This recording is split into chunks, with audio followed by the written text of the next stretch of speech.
आज हम शुरू करेंगे द भारतीय साक्ष्य अधिनियम 2023। तो सबसे पहले तो आपको ये याद रखना है कि भारतीय साक्ष्य अधिनियम 2023 का कौन सा एक्ट है। ये है 47 ऑफ 2023, 47वां ये एक्ट है 2023 का। अच्छा, 45 कौन सा है? 45 है भारतीय न्याय संहिता।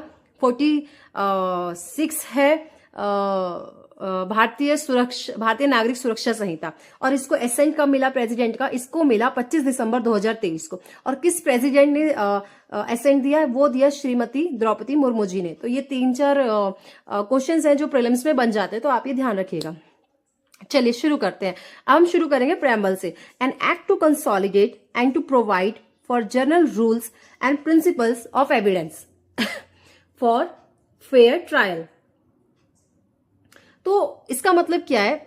देखो, कंसोलिडेट का मतलब क्या होता है? कंसोलिडेट का मतलब होता है अलग अलग नियमों को एक जगह इकट्ठा करना। जनरल रूल्स मतलब सामान्य नियम, एंड प्रिंसिपल ऑफ एविडेंस मतलब एविडेंस से जुड़े जितने भी सिद्धांत होते हैं।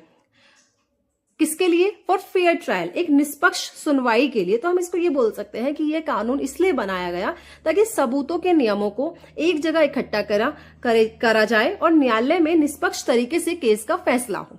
ठीक है ना? तो ये प्रेम्बल तो आप रट ही लीजिए, क्योंकि ये प्रीलिम्स में पूछ लेते हैं।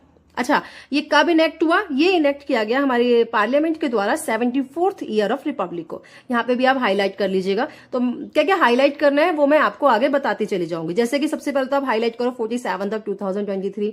ठीक है, 25 दिसंबर 2023, consolidate and general rules and principles of evidence for fair trial as it is. इसको बाय हार्ट याद करो। 74th year of Republic. ये सारे प्रीलिम्स के क्वेश्चन है। चलिए अब आगे बढ़ते हैं। पार्ट 1। अच्छा, भारतीय सुरक्षा अधिनियम में कितने पार्ट है? इसमें टोटल पार्ट है 4। और इंडियन एविडेंस एक्ट में कितने पार्ट थे? इंडियन एविडेंस एक्ट में थे पार्ट 3। ठीक है ना? और एक एक नंबर आगे बढ़ा देना। जैसे कि एविडेंस एक्ट में थे पार्ट 3, तो इसमें पार्ट 4 है। उसमें चैप्टर थे 11, इसमें 12 है। उसमें सेक्शन 169 थे, इसमें 170 है। ठीक है, तो ये याद करना जरूरी है। सबसे पहले तो हमें इंडेक्स बाय हार्ट याद होना चाहिए कि कितने चैप्टर्स हैं, कितने पार्ट्स हैं, और कितने चैप्टर्स में कितने कितने सेक्शंस हैं। ये सारा सीरियल वाइज हमें याद होना चाहिए। ठीक है, चलो अब पढ़ते हैं section 1, short title, application and commencement. This act may be called the भारतीय साक्ष्य अधिनियम 2023। इस एक्ट को भारतीय साक्ष्य अधिनियम 2023 के द्वारा जाना जाता है। It applies to all judicial proceedings in or before any court, including courts martial, but not to affidavits presented to any court or officer, nor to proceeding before an arbitrator। देखो, जो इसका सेकंड पॉइंट है ना, वो क्या बोल रहा है? वो बोल रहा है कि भारतीय साक्ष्य अधिनियम कहां कहां अप्लाई होगा। तो ये किस पे अप्लाई होगा? ये ऑल जुडिशियल प्रोसीडिंग्स, जितने भी न्यायिक प्रोसीडिंग्स होती हैं, ये उन पे अप्लाई होगा, चाहे वो किसी कोर्ट के सामने हो, बिफोर एनी कोर्ट, किसी भी कोर्ट के सामने हो, इंक्लूडिंग इवन अगर वो जुडिशियल प्रोसीडिंग्स कोर्ट मार्शल के द्वारा भी हो रही है, तो भी भारतीय साक्ष्य अधिनियम 2023 अप्लाई होगा।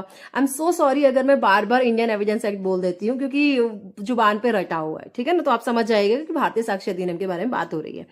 बट अब किस पे अप्लाई नहीं होता? ये अप्लाई नहीं होता एफिडेविट्स पर जो प्रेजेंट किए जाते हैं, या तो किसी कोर्ट के सामने प्रेजेंट किए गए हो, या फिर किसी ऑफिसर के सामने प्रेजेंट किए गए हो। आपने कई बार तो एफिडेविट प्रेजेंट करते हैं ना, कि आप एक एफिडेविट दे दो। अच्छा, आपको नाम चेंज कराना तो आप एक एफिडेविट दे दो। ठीक है, आपको कुछ चीजें डॉक्यूमेंट्स में चेंज कराना तो आप एक एफिडेविट दे दो। तो वो जो एफिडेविट आप देते हैं ना, उसमें भारतीय साक्ष्य अधिनियम के नियम जो है, जो भी रूल्स एंड प्रिंसिपल्स हैं, वो अप्लाई नहीं होते।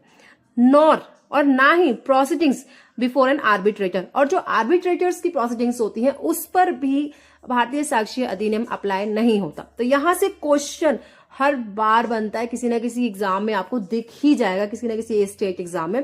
तो आपको क्या क्वेश्चन कहां से बनता है मैं आपको बताती हूँ। एक्चुअल में वो आपसे ये पूछता है कि क्या भारतीय साक्ष्य अधिनियम आर्बिट्रेटर प्रोसीडिंग्स पर एप्लीकेबल होगा? तो आप बोलेंगे नहीं। तो अब आप कीजिए highlight, applies to judicial proceedings पे हाईलाइट कीजिए, before any court including court martial, not affidavit चाहे वो एफिडेविट किसी कोर्ट के सामने प्रोड्यूस किया गया हो या ऑफिसर के सामने प्रोड्यूस किया गया हो, और वो सारी प्रोसीडिंग्स बिफोर एन आर्बिट्रेटर। ठीक है ना। देखो बेयर एक्ट ना बहुत ध्यान से पढ़ना चाहिए, एक एक वर्ड के ऊपर प्रीलिम्स में ना एक एक नंबर रह जाता है। एंड मैंने ये चीज एक्सपीरियंस की है, इसलिए मैं आपको बता रही हूं। हम अगर ऊपर ऊपर से बेयर एक्ट पढ़ के चले जाएंगे ना तो उसका कोई फायदा नहीं है। ठीक है, चलो। It shall come into force on such date, ये उस डेट पर फोर्स होगा as the central government may by notification in the official gazette appoint. यहां पे आपको याद रखना है सेंट्रल गवर्नमेंट। मान लो प्रीलिम्स में दे दिया स्टेट गवर्नमेंट, तो आपको पता होना चाहिए कि ऑप्शन क्या है। जब सेंट्रल गवर्नमेंट ऑफिशियली नोटिफाई करेगी ऑफिशियल गैजेट में कि भाई इस डेट से भारतीय साक्ष्य अधिनियम लागू हो जाएगा, और लागू की डेट क्या है, वो डेट है 1 जुलाई 2024। तो ये था सेक्शन 1। अब पढ़ते हैं सेक्शन 2। सेक्शन 2 बात करता है डेफिनेशन के बारे में। ठीक है ना।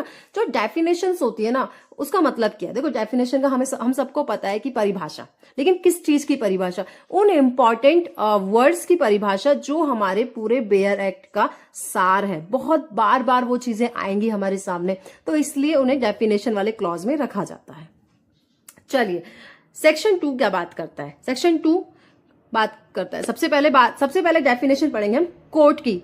कोर्ट क्या होती है। कोर्ट इंक्लूड्स ऑल जजेस एंड मैजिस्ट्रेट। कोर्ट में वो सारे जजेस एंड मैजिस्ट्रेट आते हैं, और all persons legally authorised to take evidence. वो सारे व्यक्ति जो लीगली ऑथोराइज्ड हैं एविडेंस लेने के लिए, वो कोर्ट की कैटेगरी में आते हैं।